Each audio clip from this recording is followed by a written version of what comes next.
Good afternoon, everyone. I'm Rod Guthrie. I'm the director of the Anatomical Gift Program here at Wright State University's Boonshoft School of Medicine and the Anatomical Gift Program. I want to thank everyone for attending today. And the most important thing we want to do today is honor your family and friends and loved ones.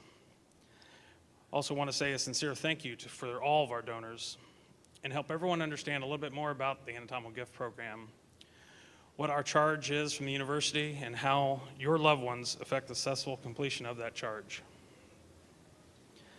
So as we honor the memory of your loved ones and celebrate their lives, I'm also honoring a friend of mine whose parents and family is here today, and I send my love to them. It's also important to remember that, it is important to remember that those we honor today have not only enriched our lives, but have enriched the lives of all of us who learn from them. The anatomical gifts made by these extraordinary donors impact the lives of each of us. The most obvious beneficiary of these gifts are the medical students, many of whom want to honor your loved ones. Please know their presence here today is a voluntary act as a tribute to your loved ones, as well as an outward expression of their gratitude. These students can easily be seen by wearing their white lab coats. Please feel free to talk with them. They look forward to meeting with you and speaking with you. Today, we honor and remember your loved ones for their unselfish gifts. Due to their generosity, medical students, nursing students, physicians, medical researchers, and many others have had the opportunity to learn the structure and function of the human body. Anatomy is the study of the structure and function of the human body. And this is the foundation of medicine. And it is the basis for virtually any medical practice that these students may pursue in their careers. The study of structure is essential and only possible through the selfless acts of those who have made their gifts to this as well as other medical schools. Dr. Nagy was a past director of the Anatomical Gift Program here at Wright State University and also a mentor to me. And he taught me a quote from French pathologist Dr. Jean Cruvaillier, and it was written in 1834, obviously translated from the French. But he was very simple. He said, "Without anatomy, there can be no physiology, no surgery, and no medicine." Thousands of young students have studied and been supported with these gifts. Someday they will use this knowledge to care for tens or even hundreds of thousands of people. So your loved one's gift has the potential to reach hundreds of thousands of people. And here at the Anatomical Gift Program, we are very blessed because individuals from all around Ohio have acknowledged the need for this type of teaching. We're also blessed because the donors have entrusted us with the most valuable thing they have, their bodies. Due to the support of so many of these donors, the School of Medicine has been able to expand our teaching opportunities. So medical students are not the only beneficiaries of these gifts. Facial, maxillary surgeons, orthopedic residents, trauma teams, care flight, heart and spinal surgeons regularly make use of these opportunities. These gifts also make it possible for training here at Wright State University for nurses, emergency medical technicians, respiratory therapists, and physician's assistants. All of this is only possible because of the unselfish, caring acts of the donors we honor today. My hope is that after today, you will see how the gift of your loved ones remains has positively impacted the lives of so many people. Please know this would not be possible without your loved ones. Your loved ones have taught these students much more than any textbook, plastic model, or computer program ever could. 3 of these current students will now share how the donors of the Anatomical Gift Program have impacted their lives. Our first speaker today is Lulu Hong. Lulu came to Wright State after completing her bachelor's degree at Emory University in Atlanta, Georgia. She is here to represent the Masters of Anatomy students and graduated this past summer. She is currently working in the health field and plans to pursue a degree as a physician's assistant. Studies here next fall. Lulu?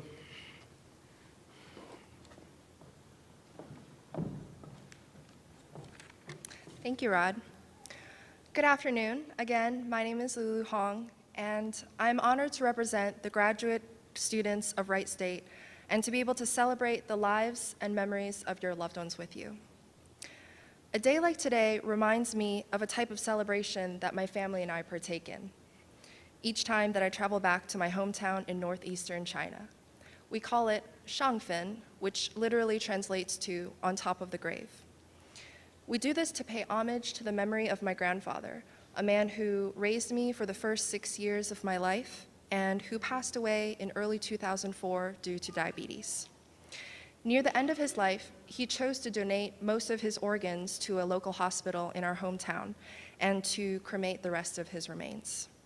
Now, as part of a family ritual, we take the time to visit the resting place of his ashes, where they are kept in a temple with many other loved ones. We then say a few well wishes, burn thousands of dollars of bills to send for his enjoyment in the afterlife, all fake money, of course, and we take a moment to enjoy our shared recollections of him. I believe that my grandfather, much like your loved ones, embodied pure selflessness and kindness in choosing to donate for the sake of others. I also hope that today will bring you the same sense of ease and calm that I get to experience with my family when we honor my grandfather through this ritual.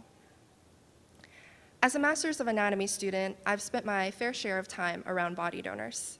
Unlike some of my classmates, I was actually exposed to donors for the first time during our graduate anatomy course. I was not fortunate enough to learn from them when I took anatomy in high school or even in college. And I have your loved ones to thank for that.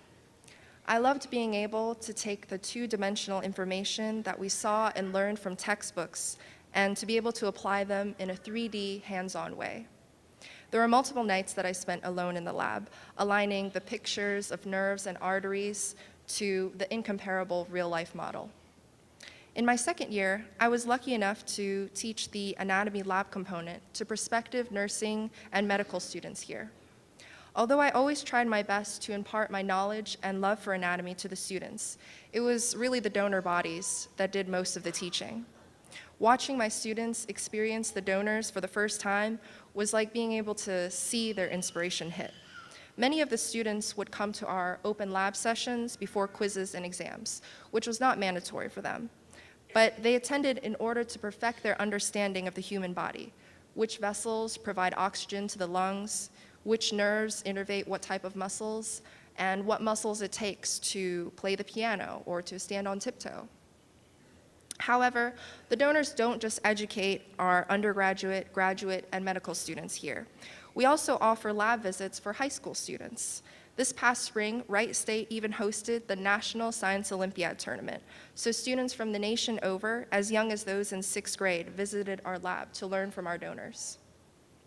They marveled at the facts we shared with them, from how the liver is able to regenerate its tissues to even how the funny bone isn't actually a real bone. One student was so thrilled that he recited all 12 cranial nerves and their functions upon seeing our brain prosections. And yet another student left our lab saying, "This was the best day of my life." In the end, the donor bodies embody, to me, the foundation of teaching. They teach us respect in how no two human bodies are exactly the same, but they're both intricate and beautiful in their own right. They teach us teamwork because in working together towards a common goal, my classmates, fellow teaching assistants, and I were able to provide learning tools for generations of students to come. And last but not least, they teach us human anatomy. Having the donors in our lab has given inspiration to myriad future teachers and healthcare professionals, and that's myself included. Donating one's body is, I believe, teaching of the highest honor, and I'm so thankful for the gift that your loved ones have shared with our institution. On behalf of the graduate students of anatomy at Wright State, thank you for celebrating and honoring your loved ones with us today. Thank you.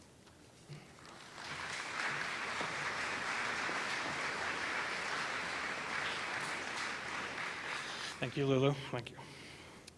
Phil Walker is also with us today. Phil is representing medical students.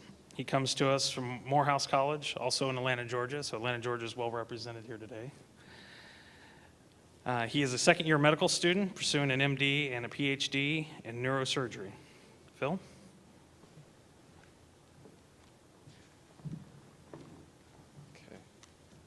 Good afternoon.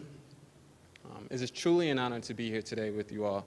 Let me begin by saying that I'm here for the same reasons that all of you are. We all got dressed this morning and headed to Wright State because your loved ones brought something into our lives that was invaluable. Despite their wide range of professions, they all ultimately served as educators for students at Boonshoft School of Medicine, and we are sincerely grateful for their selflessness and their willingness to invest in our future as physicians. The lessons we learn from them will undoubtedly impact the lives of countless patients. Around this time last year, I vividly remember being both discouraged and frustrated from learning from the donors. I asked myself, how can I be expected to learn anatomy if everyone's anatomy is different? And it was my experience wrestling with this very question that taught me lesson number one. Surprisingly, it was much less about anatomy and much more about my mindset. It would also help me grow, first as a student and second as a person. The lesson was simple but profound. It was that no two patients are the same, and it's that variation that makes us all who we are. Every person in this room is spiritually, mentally, emotionally, anatomically different than the person sitting next to them. Through that concept, your loved ones taught me to have the patience and the humility to remember two things. First, that each patient's case is unique because they are unique, and also that they deserve, for me as their physician, to go the extra mile to find out what makes them unique. The lesson extends beyond medicine because I believe this is how we should go about our everyday interactions.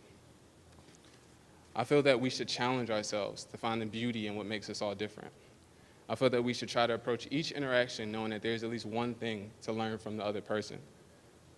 We are all distracted and we are all busy, but we should also make conscious efforts to learn each other as individuals and not as, categories or labels. It may sound confusing, but the more we learn from and celebrate each other's differences, the more we realize that we are all the same. Homo sum humani nihil me alien puto. This was the second lesson the donors taught me. This is a quote by Terence, a Roman playwright born between 185 and 195 BC, and it can be loosely translated to read, I am a human being. Nothing that is human can be alien to me. We are all human. Therefore, nothing that is human can be alien to us. Not mistakes, not love, not illnesses, not greatness. These are all a part of being human. With that in mind, no one in this room needs to be extraordinary to make a difference. We can all start by simply giving more of ourselves, by pouring into others the way your loved ones poured into me and my classmates.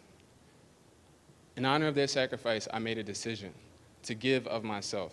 I will give effort in my interaction with others. I will give understanding to the flaws and the growth that makes us all human. And I will invest in the dreams and aspirations of others while expecting nothing in return. In closing, I would like to again thank the outstanding men and women who participated in the Anatomical Gift Program. They have given us students at Boonshoft School of Medicine an amazing opportunity to learn and be of better service to our future patients. I would also like to thank the family and friends here to help celebrate this legacy of giving. Thank you.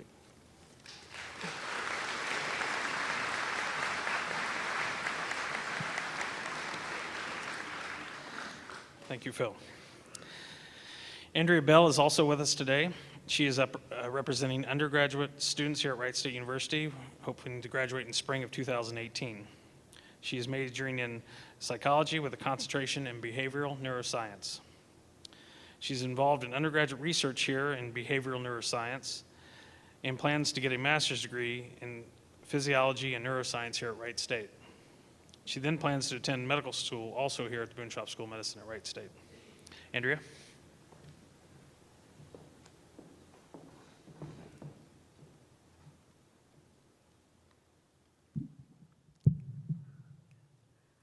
Although I had small bursts of interest in the healthcare field from a young age, I didn't particularly care for science classes. Other people identified me as an artist, and expressing myself through my artwork was always what came naturally for me. So the only reason why I signed up for anatomy here was because of the rapid deterioration I witnessed in my older brother. He was a funny, talented high school football running back. When I was around 17 and he was 19, he experienced his first psychosis at home. I stayed up with him through the night and tried to make sure he wouldn't hurt himself as he searched for diamonds in the rug, manically scraping the floor until his knees bled. As the early stages of his disease manifested in behavior, my parents and all 7 of us brothers and sisters observed a spectrum of cognitive deficits accompanied by visual, auditory, olfactory, and even gustatory hallucinations that played into his paranoid delusions. A psychiatrist diagnosed him with schizophrenia. I didn't know anything about this illness, but I wanted to understand the neuronal mechanisms that changed my brother. The onset of his neurological disease was the beginning of my journey into the delicate constellation of circuits so carefully wired in our minds. In the fall of 2004, my second year at Wright State, it seemed like taking an introductory anatomy class would be a good idea for testing the waters of medicine that I had been drawn to through personal experience. I signed up for the class through a telephone system for dialing in class codes that we got from the university newspaper. Again, this was 2004, and the internet wasn't really a tool the way that it is now. So there was a lot of mystery about what I was going to be taking. Once I found the lab in the basement of the medical sciences building, my stomach dropped when I realized that we'd be working with human donors. I don't come from a family of physicians or scientists, so it never occurred to me that we would learn anatomy in this manner as undergraduates. I recall looking around the room and just wondering about this peculiar custom that didn't seem to bother or confuse anyone else. I stood in the back for the first couple of classes, sweating, holding my breath, afraid to broach any closer. I remember standing in the hallway in the lockers after lab and just asking myself, what am I doing here? And soon I stopped going altogether. At the end of the quarter, I obtained an X in the class. Just to be clear, that meant that I did not pass the class. It seemed like confirmation that I wasn't a good match for medicine and we were never going to work out. So I can take a hint. I left Wright State and I went on to earn an associate's degree in visual communications, and I've been a photographer for about 9 years. Clearly, there's a little more to the story. 11 years after I left Wright State, I returned as a single mom with 2 sons, Kevin and Damien. With both of my sons in elementary school, I just wanted to finish my bachelor's degree. However, even in that first semester, I was paired with advisors and professors who were willing to take the time and help me map out my goals and inspire me to make new ones. They told me about the behavioral neuroscience concentration and opportunities for neuroscience research. I took advantage of it. They told me that I wasn't too old for medical school, and they showed me that I had their support. I believed in them, and I got to work. One of my first obstacles was retaking anatomy. This time, I signed up on the fancy website, and I knew exactly what I was getting myself into. I was nervous, but determined to make this experience different. Early in the semester, I met with Bridget Sievert, our anatomy lecturer and lab facilitator, to tell her a little bit about my apprehension and my history. After we spoke for a bit, she asked me if I wanted to take a tour of the lab. She wanted to help me reframe my fears by helping me confront them in private. It seemed like a good idea, so I followed her into the beautifully renovated space in Whitehall. With my permission, she handed me some gloves. And then she introduced me to the person who would change my life. As she calmly answered all of my questions and explained some of the topics that we would be studying, we came across a portion of his body that had evidence of past life-saving medical interventions. Instead of looking away, I instinctively moved my head closer to get a better view. That moment was a window into my future, and it changed my entire perception of the lab. What I saw helped me make a strong connection between the purpose of that we will use this knowledge to someday prolong and enhance the lives of our patients. Suddenly, it felt like there wasn't a moment to lose because I saw the value of why we learn anatomy in the way that we do. After all of these years of evading this exact scenario, it really only took a few seconds to transform my physiological response to the lab. No longer nauseous or nervous, I was ready to immerse myself in my education to be ready for the moment when I would have a patient like him under my care. As we recognize and celebrate the memory of your loved ones and friends, I want to let you know that they have been in really good hands here at Wright State. As Bridget talked about this person, she would gently touch his arm, and sometimes her voice trembled with emotion because she explained that she had become particularly close to him. I could see the connection. This isn't just a contractual obligation or a sterile process. The people here really care about the dignity of your loved ones and the opportunity to influence their students. I'm aware that my conversation with Bridget could have gone very differently. She could have told me to toughen up or dismiss me from her office and had a good laugh. But I will be a physician because she was wiser than that. I couldn't remember the difference between a clavicle or a sternum, but she was patient with me, and she taught me my first lesson as a doctor: compassion. Studying anatomy and physiology helped me develop a persistent fascination with the design of our existence. I learned that art is not limited to brushstrokes on canvas, or for me, the ability to capture wavelengths of light through a camera lens. There's art inside of each of us, elegantly woven and meticulously composed. These courses were my first introduction to the dynamic alliance between art and science. This relationship is so finely embedded in our world that I couldn't outrun its pull or avoid its influence. Every step away was part of an ordered sequence to bring me back. I am grateful for my experience here and look forward to helping people like my brother, who continues to be funny and continues to receive treatment for schizophrenia. It's been a cruel disease.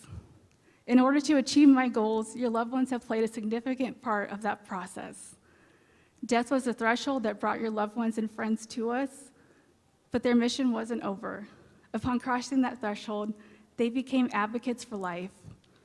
They have been the teachers to another generation of healers, and they leave a special legacy to the students who take these courses. The people that we touch, teach, heal, inspire, and our contributions to science will be due to the interaction that we've had and what we've learned from your loved ones. It is an honorable act of service. Thank you for joining us and for your gift. We're humbled to have you on campus.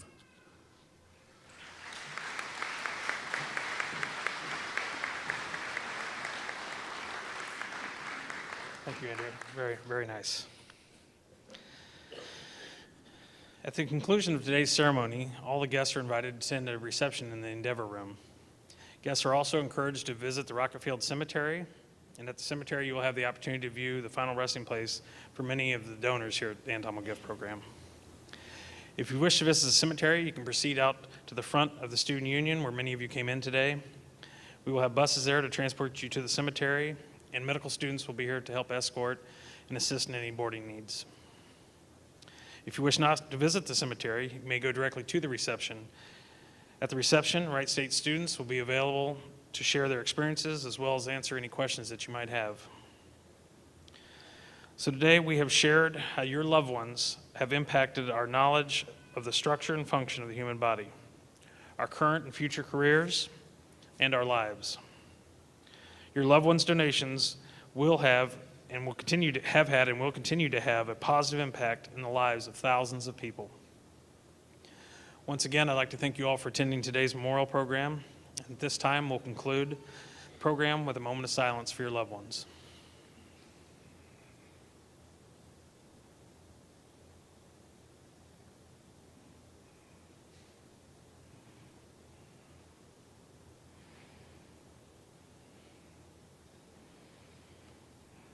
Thank you.